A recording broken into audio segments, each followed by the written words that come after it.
Hi, welcome to Planet in the Word, week 25. We're almost to halfway. This week we're going to deal with Hebrew word study. That is in one of my passages that I love to hate, and yet I do genuinely respect it. We're going to talk this week about Proverbs 31. And Proverbs 31 woman has always been held up as a woman of high esteem that we're all supposed to try to attain to, and men are supposed to try and find. But sometimes I think that there's been a little bit of a misunderstanding of translations, and maybe it's something that we should examine a little bit closer to see what it exactly is that the writer of Proverbs was trying to focus in on. So Proverbs 31, I first began to study a few years ago because it's an acrostic, like we talked about a few weeks ago. Each one of the verses starts with a sequential letter of the Hebrew alphabet, starting with Aleph and ending with Tav. And Proverbs 31 verse 10 talks about, as the King James Version I think translates it, a woman of noble character, or some of the versions say an excellent wife who can find her. Well, actually, when I began to do a word study, I found that there was a really unique thing happening in this location. The word translated as excellent wife is going to appear on your screen. And in Hebrew, it's actually translated as Isha, Chayil. Now, an Isha, Chayil is actually two words that have been hyphenated, as you can see. Isha just means wife, or actually it means woman. The Chayil part is the part that we want to focus in on today. And of the 100 times or so it's used in the Hebrew Bible, Chayil almost exclusively refers to men, because it's a term of a warrior.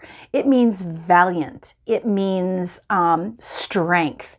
It means wealthy, because a successful soldier would have been one that had won a lot of booty in battle, so he would be wealthy from his victories. All these would describe a sort of Hebrew ancient warrior of valor. But we have it hyphenated and attached to a woman, which is actually fairly unique and only occurs 3 times in the Hebrew Bible, where it's attached to a woman.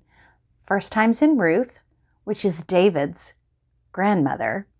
And then we have it here in Proverbs, where David's son, we think, is writing about this Isha Chayil. And what it really should probably be translated as is not a noble woman or an excellent woman, but really it should probably be translated a warrior woman. Now, Strong's doesn't actually do a whole lot or address the feminine version of this word, but if you go to the Theological Word Book of the Old Testament, it actually has a little blurb in there. And one of the things that it does is it defines the Chayil as a part of a male warrior's character. But then it says, when this word is associated with women, it most likely means that this is a woman who has these character traits.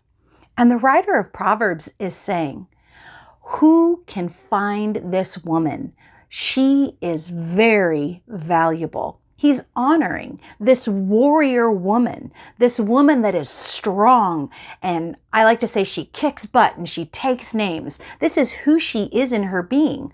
So this is sort of a character trait that he says, this is to be treasured, and this is not easy to find. And I think sometimes when women read these passages, they feel as though they don't measure up because she's quiet and she gets up before the dawn and prepares for her family, which, by the way, that word prepares a meal for her family is actually talking about her hunting prey. She's a hunter.